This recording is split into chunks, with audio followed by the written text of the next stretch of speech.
Maithili express की शानदार प्रस्तुति।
बबुआ राहुल खूबे दौनी कराब, चैत में सखी खटनी कराब।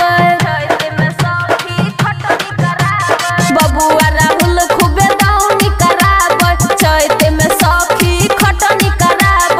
दीपावली के डांट टेम्पर में से थ्रेसर पर, दीपावली के डांट ये टेम्पर में से थ्रेसर पर। भूक भूक मारैया है पर में से थ्रेसर पर, भूक भूक मारै छै हे पर में से थ्रेसर पर। खुशी रिकॉर्डिंग स्टूडियो बलुआहा।